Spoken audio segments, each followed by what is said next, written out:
ऊपर कोई एक्शन नहीं हुआ, क्योंकि एक्शन होगा तो कहा जाएगा मुसलमान यहां खतरे में है। ये ब्लैकमेलिंग बंद करो। ये समाज अब ब्लैकमेल नहीं होगा। अगर यहां का मुसलमान ईमानदार है, ये जो जावेद अख्तर है, ये फरहान है, ये उनकी पत्नी है, और कई बावले घूम रहे हैं इस देश में, और आपके यहां जो समय समय पे जिन्हें डर रखता है, उनसे कहिए चौराहे पे खड़े होकर के कि अगर ईमानदार हो और भारत में मुसलमान सुरक्षित नहीं है, और भारत के मुसलमान को यहां की मेजॉरिटी से डर लगता है, तो मैं तो कहता हूं डर लगना चाहिए, लगना चाहिए। लेकिन मेरा दूसरा आर्गुमेंट है,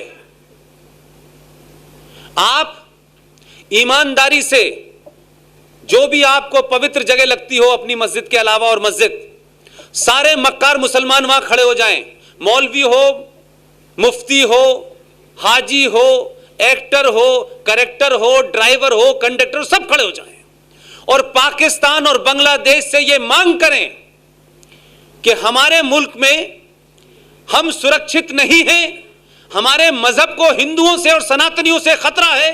पाकिस्तान और बांग्लादेश की हुकूमत से कहें कि आप भी अपने यहां सिटीजन अमेंडमेंट बिल लेके आएं, और जो मुसलमान इस देश में सुरक्षित नहीं है वो वहां जा सकता है।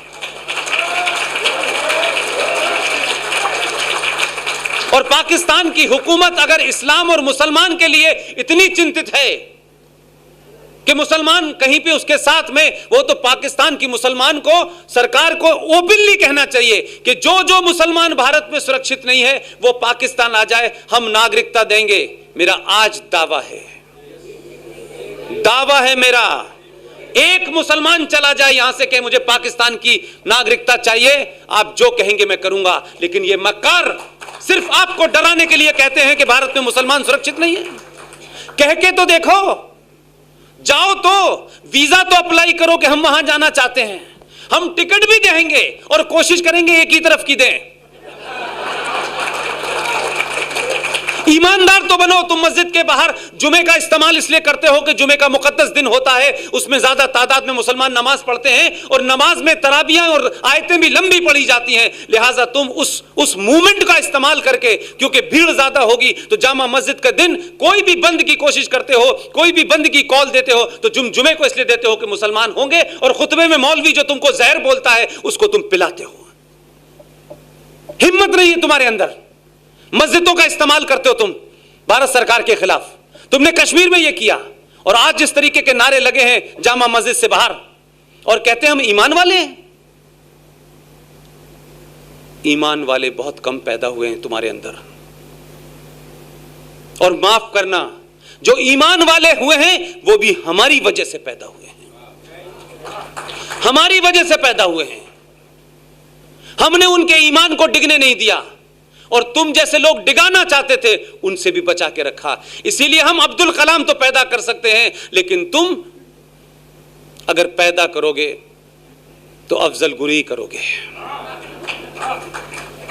लिहाजा तुम्हारे अंदर क्षमता है अफजल गुरु और याकूब मेमन पैदा करने की, हमारे अंदर क्षमता है एपीजे अब्दुल कलाम पैदा करने की, हमारे अंदर क्षमता है कि हम AH अहमदी पैदा कर सकते हैं।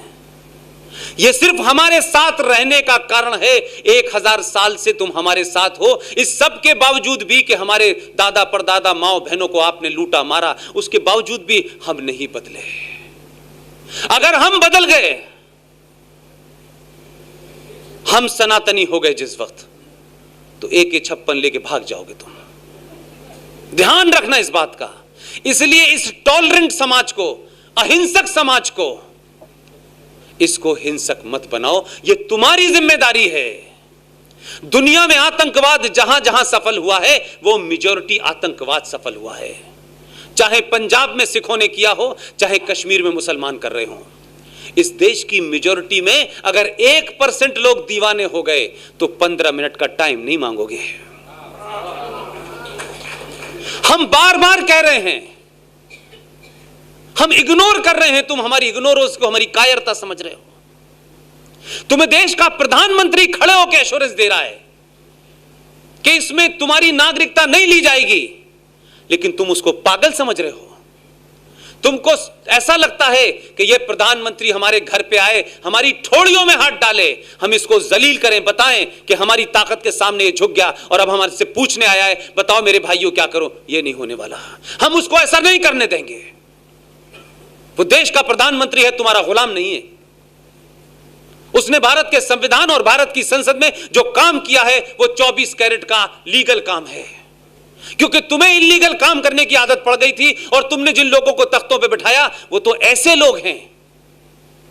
अभी वीर सावरकर के परिवार के कोई साहब मुझसे मिलने आए थे, मैंने उनसे कहा थोड़ा सा आप लोग सचेत रहें। पहले फर्जी नाम लिया गांधी का, जब गांधी के नाम से सत्ता मिल रही थी तब तक गांधी अच्छा था। मैंने कहा सावरकर साहब का ध्यान रखना, अब इन्हें गांधी के नाम से नहीं सावरकर के नाम से मिलेगी, इसलिए नाम बदलना चाहते हैं ये।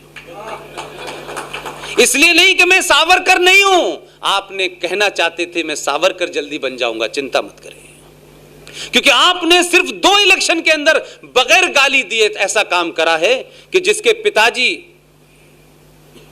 जनेऊ अपनी जैकेट के ऊपर डाल रहे थे, उनका बेटा जनेऊ कहां कहां डाल रहा है पता नहीं चल रहा। जनेऊ कैसे पहना जाता है इसकी नई नई विधाएं सीख रहा है।